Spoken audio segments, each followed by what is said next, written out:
Bonjour à tous, bienvenue pour une nouvelle vidéo. Ça y est, on a passé le All-Star Game et on va attaquer le sprint final de la saison régulière. Et dans cette vidéo, on va s'intéresser à 5 choses à suivre avant la fin de la régulière. C'est parti. Et la première chose qui va être intéressante à suivre, pour moi en tout cas, ça va être la course au rookie de l'année. C'est vrai que l'année dernière, on a eu un Victor Wembanyama qui était au-dessus des autres et cette année, on a quand même une belle bataille. On ne sait pas forcément qui va gagner d'ici avril. Il y a des tendances qui sont là, mais on n'a pas un clair favori. Je pense que s'il y a un rookie qui fait un push sur la deuxième partie de saison, il y a de grandes chances que ce soit lui.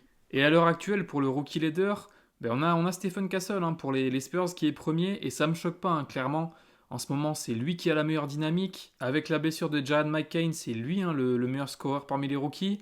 Il est dans le top 3 des meilleurs passeurs, il est dans le top 3 des meilleurs intercepteurs. Mais derrière, on a vraiment des rookies à surveiller. Déjà, les deux rookies de Memphis, Zach Edey et Jalen Wells, qui sont vraiment impactants dans une très bonne équipe de l'Ouest. Zach Edey, 10 points, 8 rebonds, un peu plus d'un bloc par match. Jalen Wells aussi, il fait une belle saison, 11 points, 3 rebonds, 2 passes. On a aussi du Yves Missy pour les Pélicans, pivot vraiment très solide cette saison. Il fait un gros boulot dans la raquette des Pélicans qui sont vraiment en difficulté. On a aussi Kelly Loer qui n'était pas du tout dans les plans de jeu de Spoelstra en début de saison et qui là depuis janvier monte vraiment en puissance. Il joue à côté de Bam, il est beaucoup plus impliqué avec le hit et la suite de sa saison va vraiment être à surveiller, même si voilà, il est quand même inconstant, mais la suite de sa saison, attention parce qu'il peut y avoir une belle surprise avec lui. Et il y aura bien sûr nos Français à suivre, surtout que je pense que leur deuxième partie de saison sera sûrement mieux que leur première, déjà parce qu'ils auront plus de temps de jeu. Pour Zachary Zaché, on a DeAndre Hunter qui est parti dans le trade des Cavs.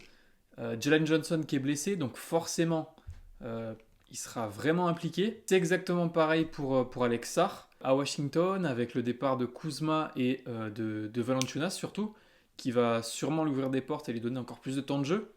Pour rester avec les Wizards, on a du Keyshawn George, du Bub Carrington qui seront aussi à surveiller. Avec le départ de Kuzma, ça va aller. Je pense qu'ils vont progresser, tous ces joueurs-là vont progresser. On a aussi du Isaiah Collier au Jazz.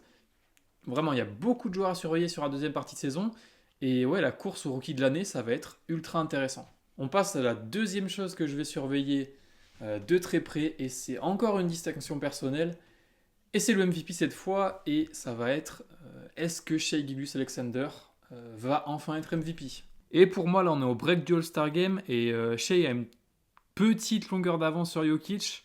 Et je pense que ça s'explique sur plusieurs choses. Déjà, le classement du Thunder. OKC est premier à l'ouest. Ils ont le meilleur bilan de la ligue. Égalité avec les Cavs.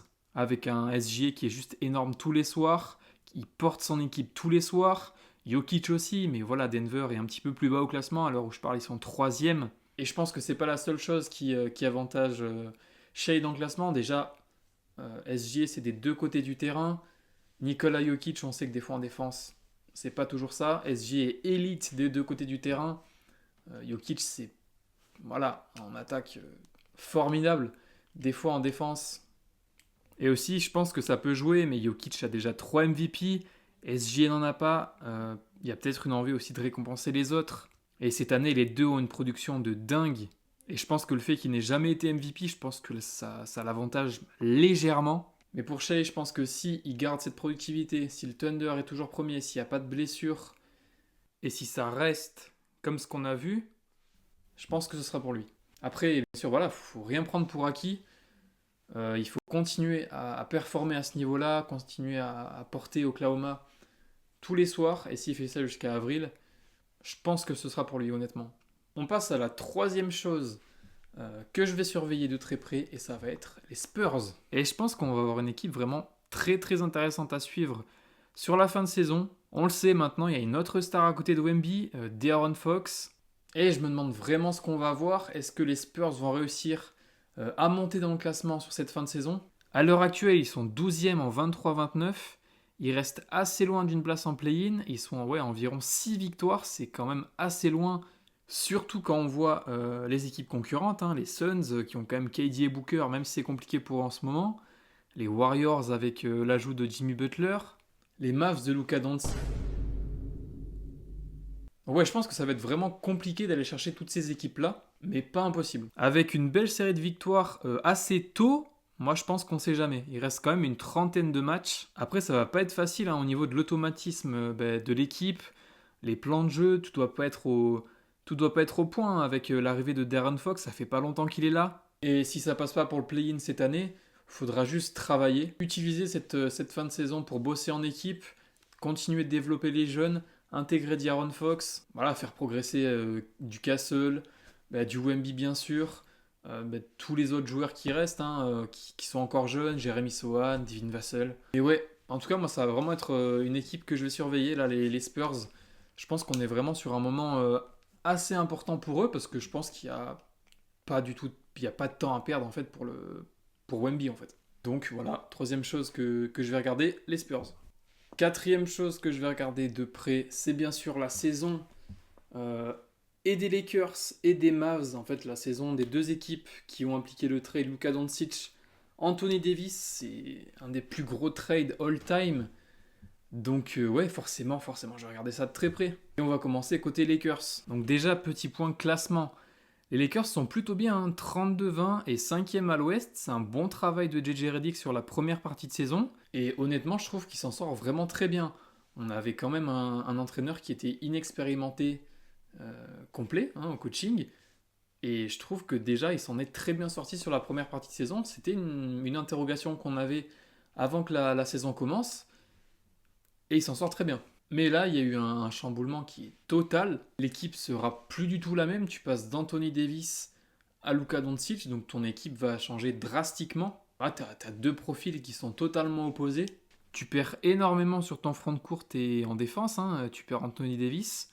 Mais tu ramènes un des meilleurs joueurs offensifs de la NBA actuelle. Et au moment où je parle, Luka a joué 2 matchs hein, avec Los Angeles.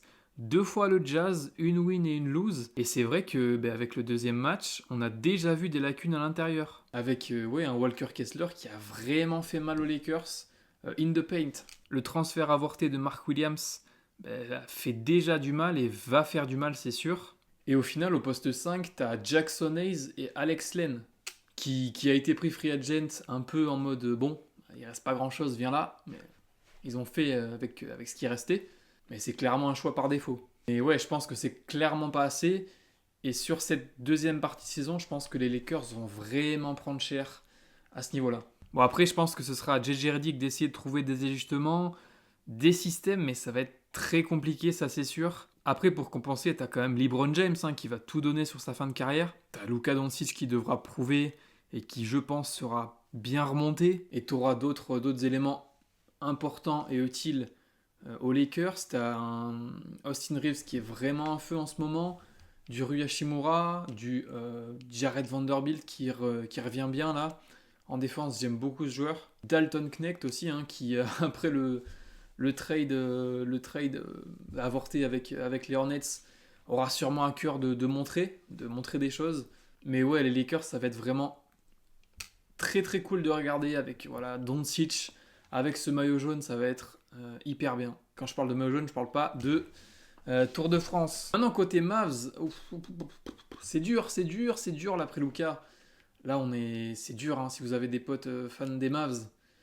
Faites-leur un câlin, vraiment, même deux. Hein. Déjà, même avec l'équipe LC, c'était dur. Mais là, en plus, il y a tout le front de courte est blessé, c'est n'importe quoi. Anthony Davis, Derek Lively, Gafford, tous blessés environ un mois. Et heureusement qu'il y a l'All-Star Break, hein, leur antérieur, ils manqueront moins de matchs. Mais il va vite falloir que tout le monde revienne parce que, ouais, faut redonner du baume au cœur aux fans des Mavs là. Et ils sont actuellement 8e d'une conférence Ouest ultra serrée. Et j'espère que les absences vont pas trop les pénaliser hein, pour encore plus empirer la saison. Et là, ça va être à Kyrie hein, d'essayer de tenir la baraque. Hein. C'est le seul top joueur qui reste. Et je pense que ça va être une deuxième partie de saison très compliquée là, surtout les prochains jours, les prochaines semaines avec les blessures. Et tout à l'heure, on parlait des Spurs là, qui pouvaient être dangereux.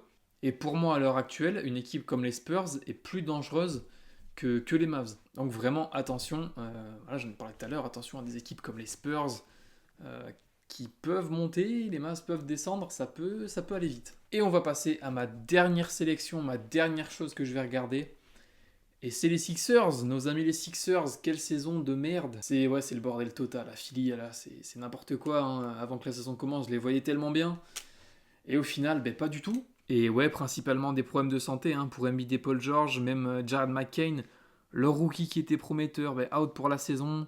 On a eu du Maxi, du Gershon Yabusele, du Kelly Oubre qui donnaient tout, mais ouais, trop souvent dans des défaites. Et au final, ça donne des Sixers en 20-34, 11e à l'Est. Et là, je pense qu'on a même un dilemme pour eux. Je me demande même s'ils devraient pas tanker la fin de saison. En plus, récemment, Embiid a annoncé qu'il devra bientôt se faire opérer de son genou pour retrouver des sensations, revenir à 100%, même si est-ce que ça va être possible? J'espère pour lui, mais là, ce qu'on voit, c'est vraiment pas... ça fait un peu peur. Paul George, il joue un peu plus, mais ce qu'il fait, c'est catastrophique. Si tu fais la value contrat-efficacité, c'est terrible. C'est terrible, Paul George. Alors, est-ce que derrière, il y a un gros problème de santé ou quelque chose qui va pas? C'est possible. Mais pour moi, faudrait shut down les deux joueurs. Là, tu vas opérer Embiid, tu fais ce qu'il faut faire avec Paul George. J'espère que Paul George n'est pas à son meilleur niveau là, parce que ça fait vraiment peur. S'il y a des problèmes de santé, autant les traiter les deux et se remettre bien pour le début de la saison prochaine avec McCain qui va revenir. Parce que là, cette saison, j'ai l'impression qu'on ne sait pas ce qui se passe. Et je me dis, faut pas qu'il fasse un forcing avec Embiid sur la fin de saison. Et même s'ils font le forcing, qu'est-ce qui va se passer? Ils vont peut-être aller en play-in. Est-ce qu'ils vont en sortir? J'en doute fortement. Et même s'ils vont en play-off, un tour, ce sera leur max. On va pas se mentir. Si déjà ils sont en play-off, c'est déjà exceptionnel.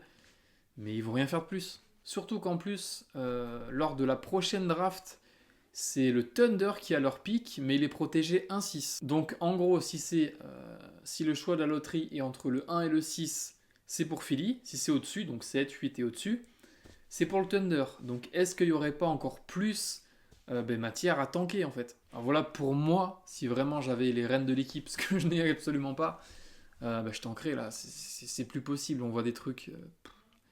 Embiid est là un match sur 6, sur 10.